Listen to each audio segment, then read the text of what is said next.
Man, Jeff, it is getting cold outside. You feel that winter chill? Yeah, I do, and thankfully we have homes, warm clothes, and food to get us through this frigid winter. Well, that's true. But if we're to believe a story that's been told in Montpelier, Vermont for over a century now, maybe we don't need those things at all. In a small mountain town near the state capital, there's a tale kicking around of a family who couldn't afford food and clothing for everyone during the long winter, so they froze their bodies until the spring.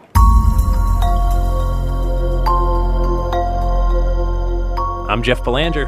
And I'm Ray Auger, and I think I'm going to have to call BS on this one. I don't think anyone could survive a winter being frozen.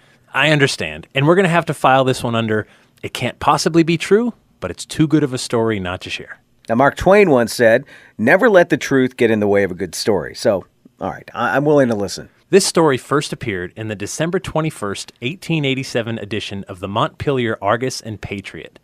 The article claimed the details were pulled from a century-old newspaper clipping from a long-extinct Vermont publication. So that would put us around, 1780? Yeah, that's our best guess. The clip was said to be found in a scrapbook of Elbert S. Stevens of Bridgewater Corners, Vermont.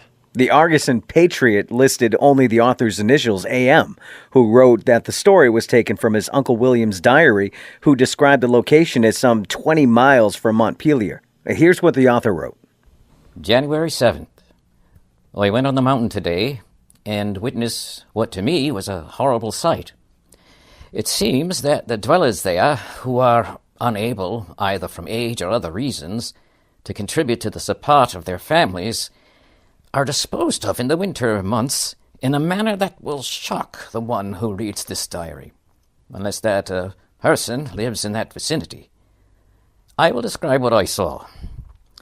6 persons, 4 men and 2 women, one of the men a cripple about 30 years old, the other 5 past the age of usefulness, lay on the earthly floor of the cabin, drugged into insensibility, while the members of their families were gathered about them in apparent indifference. In a short time, the unconscious bodies were inspected by several old people who said, "They are ready." They were then stripped of all their clothing, except a single garment. Then the bodies were carried outside and laid on logs exposed to the bitter cold mountain air, the operation having been delayed several days for suitable weather. It was night when the bodies were carried out, and the full moon, occasionally obscured by flying clouds, shone on their upturned, ghastly faces, and a horrible fascination kept me by the bodies as long as I could endure the severe cold. Soon the noses, ears, and fingers began to turn white. Then the limbs and face assumed a tallow look. I could stand the cold no longer, and went inside, where I found the friends in cheerful conversation. In about an hour, I went out and looked at the bodies. They were fast freezing. I could not shut out the sight of those freezing bodies outside.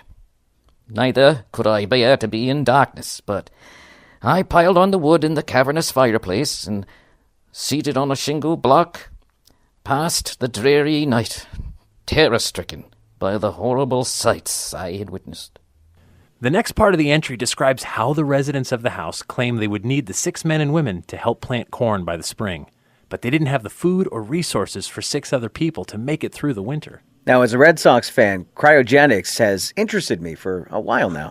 What does cryogenics have to do with the Red Sox, Ray? Well, no doubt you've heard of Ted Williams, right, who played left field for the Sox from 1939 to 1960. Of course. Boston has a tunnel named after him. The kid, Teddy Ballgame, the Splendid Splinter, as he was known, was one of the greatest baseball players of all time. He played his entire career with the Sox, and he was the last batter to ever have a .400 record in a single season. And that was back in 1941. Well, those are all really impressive stats, but what does any of that have to do with cryogenics? Well, hold on. I'm getting there. Ted Williams died July 5th, 2002, at the age of 83. And immediately after his death, his body was flown by private jet to Scottsdale, Arizona, to the Alcor Life Extension Foundation. Okay, if that doesn't sound like it's ripped from some futuristic dystopia horror movie. I know, right? Once at Alcor, his head was surgically removed from his body in a procedure called neuroseparation. And then his head was placed in a canister while his body was placed in another. and both were filled with liquid nitrogen to cryogenically freeze him until one day when there's a possible cure for his death. A cure for death? I read up a bit more about this company. In a perfect world, you would get yourself frozen while you're still alive. But considering that would pretty much be murder by the letter of the law, Alcor needs you to die naturally first, and preferably at their facility because every second counts once your body shuts down. So one day they can cure whatever ails you, thaw you out, and start you back up again? That's the idea. Oh man, would you even want that for yourself? I mean, I'm sure we're looking at centuries, possibly like even millennia of medical science to advance into that ballpark. Ah, a baseball pun. I see what you did there. I did, I'm sorry. Yeah, well, I mean, that's the idea. And no, I wouldn't want that for me. When I'm done with this ride, I am done. So has Alcor ever successfully thawed any living creature? No, they're also waiting for that technology to come along. Okay, so I guess this is a pretty big leap of faith. It is. But what about this Vermont story? Were they able to thaw those 6 people? For that answer, we're going to turn back to AM's journal entry. May 10th. The men commenced work at once, some shoveling away the snow and others tearing away the brush. Soon the box was visible.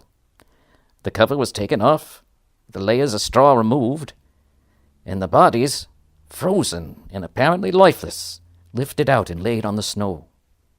Large troughs made of hemlock logs were placed nearby, filled with tepid water, in which the bodies were separately placed, with the head slightly raised.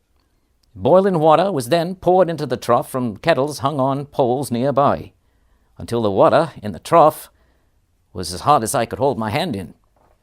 Hemlock boughs had been put in the boiling water in such quantities that they had given the water the color of wine. After lying in this bath about an hour, color began to return to the bodies, when all hands began rubbing and chafing them. This continued about another hour, when a slight twitching of the muscles of the face and limbs, followed by audible gasps, showed that life was not quenched, and that vitality was returning. Spirits were then given in small quantities and allowed to trickle down their throats. Soon they could swallow, and more was given them, when their eyes opened and they began to talk, and finally sat up in their bathtubs. They were then taken out and assisted to the house, where after a hearty dinner they seemed as well as ever, and in no wise injured, but rather refreshed by their long sleep of 4 months. All right, Jeff, I'm still calling BS on this. People die from hypothermia in their cars just after a few hours without heat.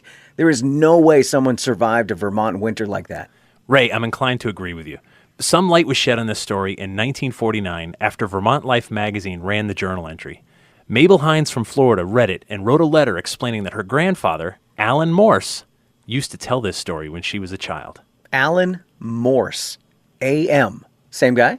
Well, Hines said that Alan Morse's daughter, Alice Morse, used to love hearing the story and asked him to write it down. She worked for the Argus and Patriot newspaper, and she was the one who published it there.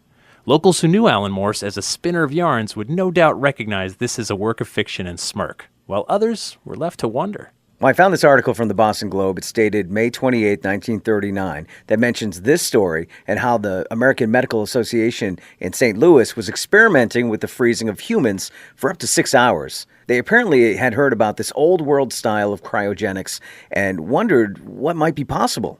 But still, if we could successfully freeze people and bring them back, we would have heard about it by now. I mean, wouldn't you think Ted Williams would be one of the first guys they'd bring back? Well, if you ask around some of the old-time locals of Montpelier, they'll tell you this tale is no doubt true. Come on. People have found bodies frozen in the woods before. The only part of the tale they doubt is the thawing out.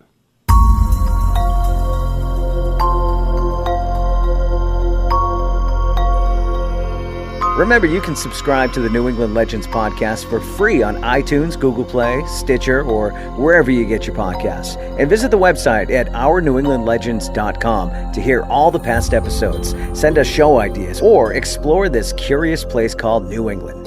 Until next time, remember, the bizarre is closer than you think.